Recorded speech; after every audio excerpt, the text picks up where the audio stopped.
নতুন করে শাপলা প্রতীক চেয়ে আবেদন করেছে এনসিপি। দলের যুগ্ম সদস্য সচিব অ্যাডভোকেট জহিরুল ইসলাম বলেন, নৌকা প্রতীক বাদ দিতে ইসির কাছে দাবি জানানো হয়েছে।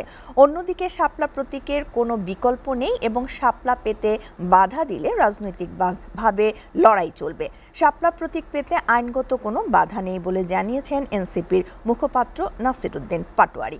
প্রধান নির্বাচন কমিশনারের সঙ্গে বৈঠকে এনসিপির নেতারা এই দাবি জানিয়েছেন। বিস্তারিত ফারজানা জামানের প্রতিবেদনে। প্রধান নির্বাচন কমিশনার এএম নাসিরউদ্দিনের সঙ্গে প্রায় 2 ঘন্টা বৈঠক করেন এনসিপির নাসিরউদ্দিন পাটোয়ারি, সার্জিস আলম, হাসনাত আব্দুল্লাহ সহ 5 সদস্যের প্রতিনিধি দল।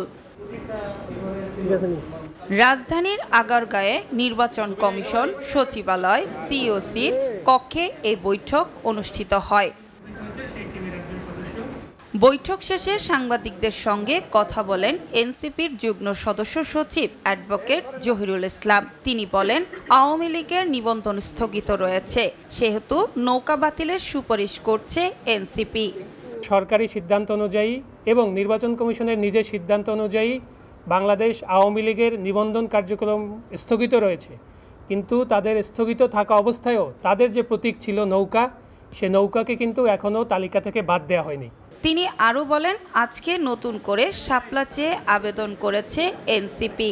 শাপলাকে নির্বাচনী প্রতীক হিসাবে রাখার ক্ষেত্রে নাই, সেক্ষেত্রে আমরা নতুন একটি দরখাস্ত আজকে নির্বাচন কমিশনে জমা দিয়েছি।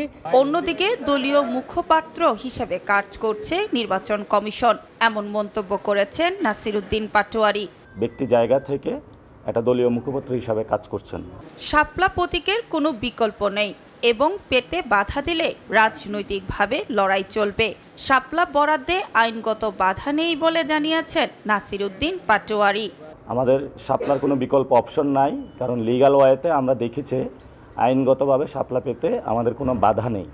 যদি বাধা দেওয়া হয় সেটা আমরা রাজনৈতিকভাবে লড়াই করব।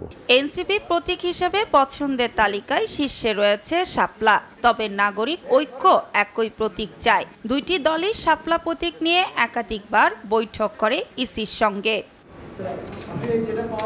ফারহানা জামান, এসএটিভি, ঢাকা।